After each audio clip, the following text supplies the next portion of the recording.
Hello, I'm Ed Charlwood, and I'm making this quick introductory video to Onshape for Wellspring Academy Trust. Joe's asked me to give you a quick overview of what Onshape is and how you might start to think about using it in your classrooms. Onshape, for want of a better metaphor, is like the Google Docs of CAD. It all works in a browser. It'll work on an iPad, on a phone, doesn't require any installs or updates, so it's got lots and lots of benefits to it. If you're an educator and you want to start using it, you need to navigate to onshape.com/en/education, and you can sign up as an educator. And the education sign up process is really simple. All you need to do is put in your email address, your school level, and how long you think it's going to be until you graduate for students. So it's a really quick process. There are further tiers that you can sign up for if you want to, enterprise editions, and they give you a bit of extra functionality. But in the first instance, I'd recommend just going and signing up for one of the Onshape educator accounts. Once you're in, you're going to find a page that looks like this. It looks a little bit like the same layout for Google Drive, if any of you are familiar with that. Mine's a bit more populated than yours will be at first. But you've got the documents over here that are owned, shared, public, etc. You've got your last open documents here, you've got your list of your files you've been working on, and you can create folders if you want to. I'm just going to go through really quickly how we can start creating a simple design. We'll go through some of the basics, and I'll show you some more advanced tools.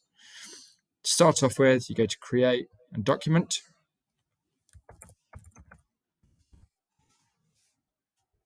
It'll pop up a new window. We'll just talk quickly about the navigation of our page.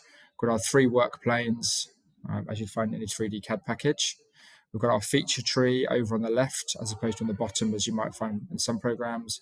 We've got our tools over here in a dynamic toolbar, which will adapt and update as we go along. We've got a view cube over here. If you've used Tinkercad before, you'll be familiar with the view cube, which allows you to navigate around different pages. Okay, and Onshape is a form of bottom-up CAD. So we'll start by making individual parts in separate tabs that we then build up into assembly, and I'll show you that as we go along. So the basics are you go from 2D sketch to 3D part. I start by selecting sketch, choosing my sketch plane, changing my view to the top, and then I can start sketching. So if you want a laser cut, for example, you can just use sketch planes. I'm going to start by just drawing some simple shapes. Okay, I can draw shapes in different ways. So I've got different ways of drawing my rectangles, and it gives up with a really handy reference for shortcut keys. And if you hover over things, it also tells you how to do them.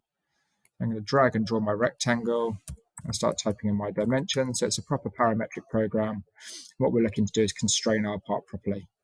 Okay, I can see my constraints as I hover over them. I can also turn on my constraints so I can see where things are parallel, when we've got right angles, where we've defined a point, those kinds of things. I've created my sketch, I'm happy with it.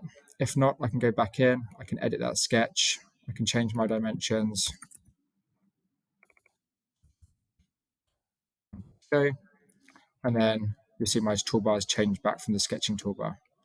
I'm now going to extrude this shape, so I'm going to go from 2D to 3D using my extrude tool.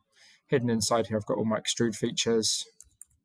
I'm going to choose to do this one, so I'm going to make a cube. I can choose if I want it to be symmetric above the work plane or around the work plane. I can choose to add, remove, intersect. We'll come on to this a bit later on. But now I've got my cube.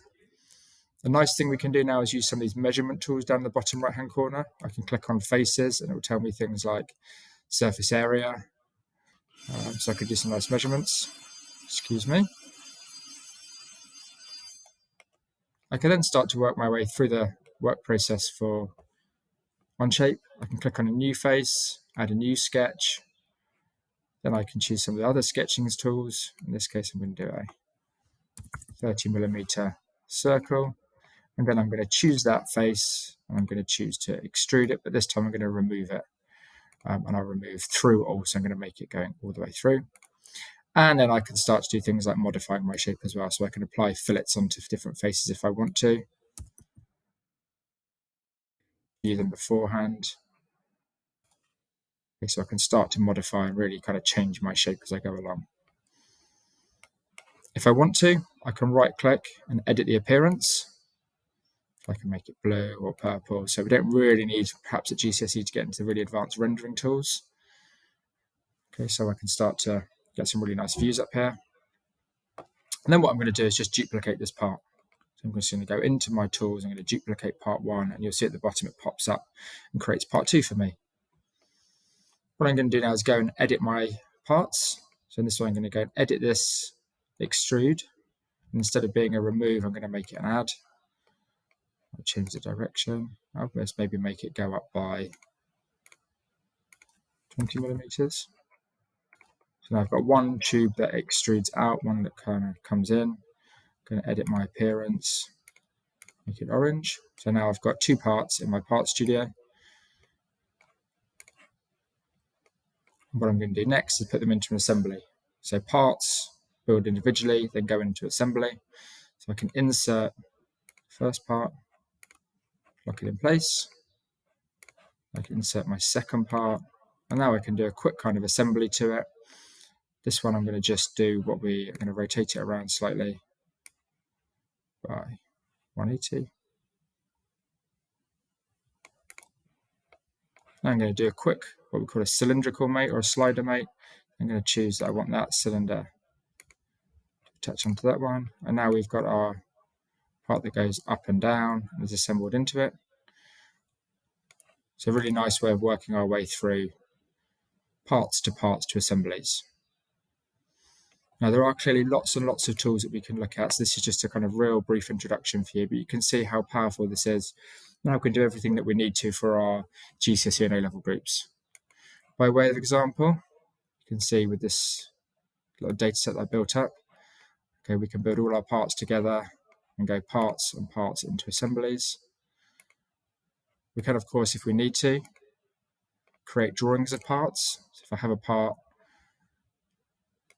I can create a dimension drawing, which might be useful for A-level or GCSE.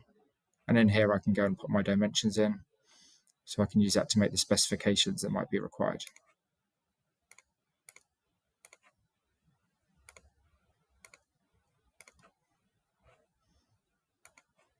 You can do really advanced things in here. Okay, so I've got a nice example of a really nice kind of advanced linkage. A robot arm based on linkages. We can animate some of our designs. So in this one here, I've got an air pump engine. So we can do some animations of our designs.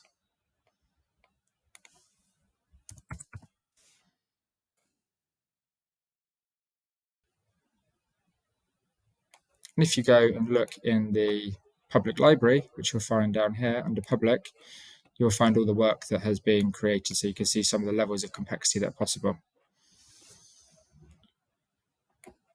So I hope that was a useful introduction for you. As I say, it's a really powerful tool. It's all browser-based. If you have any more questions, please get in touch. Joe will pass on my details, or you can get me at edcharwood@gmail.com.